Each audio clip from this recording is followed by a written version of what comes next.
और मोहम्मद वाले मोहम्मद सल्लल्लाहु Allahumma salli ala Muhammadin wa ali Muhammad. So I want you to think of an act of charity or generosity which moved you or restored your faith in humanity. An act doesn't have to be a small act. It's supposed to be a very large act. Doesn't happen very often, right? And these acts of charities that you're probably thinking about, right? It could be someone donating 50% of their wealth or a lot of their money towards charity. These acts usually come from a place of selflessness, right? And aren't based on materialism or egotistical facts. All right. One of these acts can be found in the Quran in Surah Al-Insan, verse 8. The English translation for this verse is, and they give food out for love for him, to the poor and the orphan and the captive, right? Now, these may sound like regular acts of charity towards God, right? However, things get much more interesting. Let's look at the story behind these. The story for this act of charity is that once the Prophet's grandchildren, Imam Hassan and Imam Hussein alayhi salam, Allahumma salli ala Muhammadin wa ali Muhammad.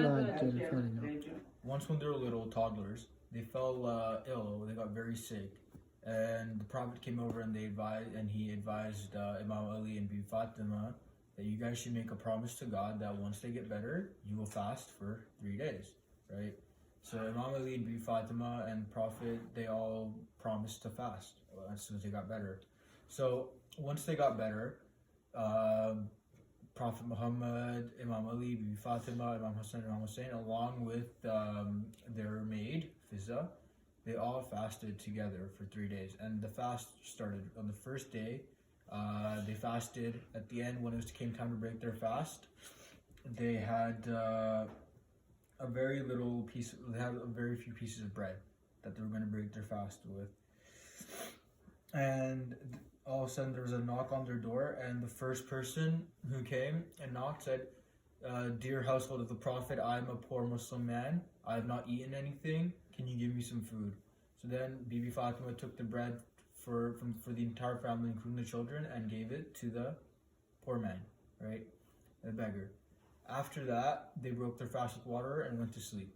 Then the next day they fasted again, and this time the same thing happened, except this time it was an orphan, right? The orphan asked, dear Prophet's family, I'm hungry, I'm an orphan, I haven't eaten anything. The Prophet and his entire family gave all their bread to this orphan, right? Continuing the third night, finally, after they've been hungry for around 2 days now, finally there's another knock on the door, and this time it was a recently released prisoner. However, this prisoner was non-Muslim, right? And the Prophet and his family, once again, gave away all of his bread for them, right? And now fasting for 3 days, if anyone has done it consecutively without food, right, and just water, you know that it puts you in a state of you're very physically tired, you're even mentally exhausted, right? Even after these first 2 days, the first night, the second night, the third night, an average person like ourselves would have been after the first night, second night, sorry, I can't, I'm also hungry. Third night, sorry, I can't, I'm also hungry, right? Maybe even for the first 2 nights, because it was another Muslim brother, right? We would have been like, or it was a child, we would have been like, oh, I'm sorry, right? We'd give it to them. But on the third night, when the prisoner came, who was also a non-Muslim, recently released, started turning away, saying, we don't have any responsibility towards you, right? They still gave their food. And we can tell that that the third day the prisoner was a non-Muslim, as in the ayah it was mentioned that, give me 1 second. Muhammad wa ali Muhammad salawat. Allahumma salli ala Muhammadin wa ali Muhammad wa ajil farajahum. On the finally, it's worth mentioning that the captive who came to the Prophet's door was a non-Muslim, as mentioned, because even though the verse doesn't specifically say that he was a non-Muslim, it says that it used the word asir, so captive, right? And at the context of the time, the scholar suggested that it referred to a non-Muslim, right? And as mentioned, this matters because the family and the interaction between the family and someone of a different religion demonstrate that caring for the needy does not end where our differences begin, right? So if we were to see another person on the street, right, could be a Christian, could be a Jew, could be like a Buddhist or anything, right? It shows that even we might have been like, oh no, you know what, we're not going to give them food because we have no relation with them, right? But they still gave food, right? And they set an example for us. Because at the end of the day, no matter your religion, your color, your race, it's another human being who's in need. And they put his needs or their needs above their own.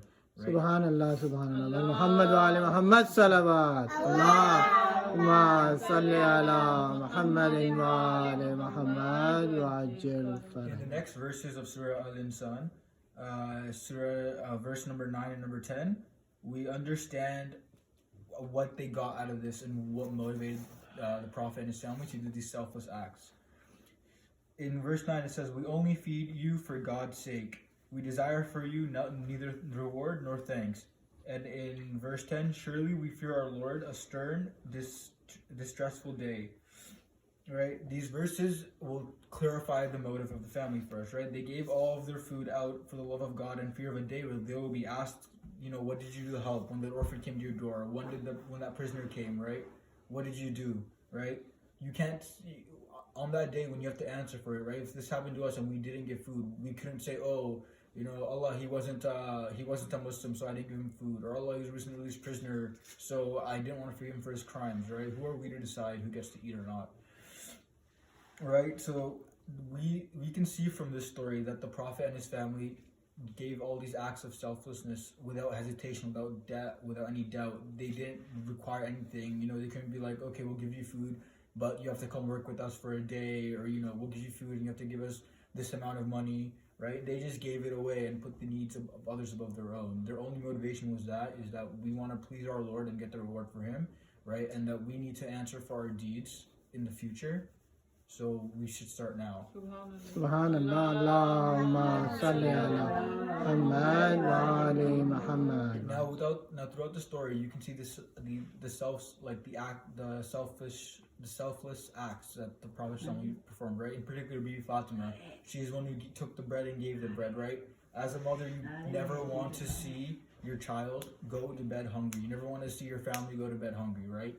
You do whatever's in your power to keep that from happening, right? But you can see, even in this case, Bibi Fatima gave the food for her entire family to one person. They could have given one piece of bread, they could have given 2 pieces of bread, but they gave all of the bread.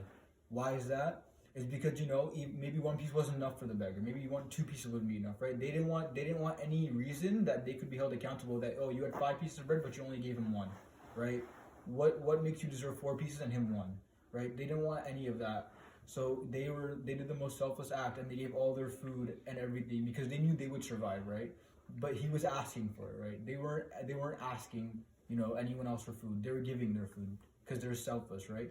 And they set perfect role models. And even you can see in the continuation, right, that this selfless acts don't just end in one story. It's all around us, right?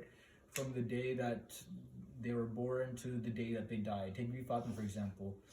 The day that they came to her house, right, to burn down the door and broke it down, the first thing she did after they took Imam Ali, she wasn't there, she wasn't taking care of her ribs, she wasn't worrying that, oh, I might have just lost my child, The first thing she did, she got out of that house and she went to go get Imam Ali. She didn't waste any time, and she was hurt physically, right, as we can tell, because when Masa'ib happens and Imam Ali was washing the body, we hear multiple times that Imam Ali screamed when he was washing the body because he felt her ribs, and he's like, I did not understand until now the pain and the agony that she must have been.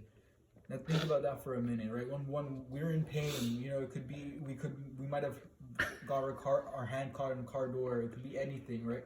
We start thinking about ourselves, right? We get mad at other people, we lash out. Bibi Fatima did none of that. The first thing she did after that heavy door falling her and that nail impaled her, she got up with the help of her maid and she went to go get her husband. Another selfless act, right? We see these selfless acts happening all the time, right? Even before her death, when she went to go argue for the land of Fada, she wasn't just arguing for her land, she was arguing for what's for her. She was arguing for women because they were told that, that you can't have a peace She was arguing for everything that day, and all she's done throughout her life is be selfless and try inspiring people, right? To her last breath. You know, when we're in pain or when we're in agony, even when we have a fever, we might be in bed, we're like, you know, I don't have the energy to pray, I don't have the energy to get up and do anything, right? I want people to take care of me. You know, she didn't do any of that. She took care of Imam Ali. She went to her room in those final few hours before her death. She went in her room and she did tasbih, she prayed. You know, we don't have the energy for that. When we would be on our deathbed, we would be like, you know what, we're gonna die in a few hours, we want to enjoy it. We're gonna go get the best food, we're gonna go, you know, spend our money on nice cars and other amenities that we don't normally have. But she prayed to God because there's nothing more important than that. She was selfless that day, and her selflessness can be shown throughout our community now.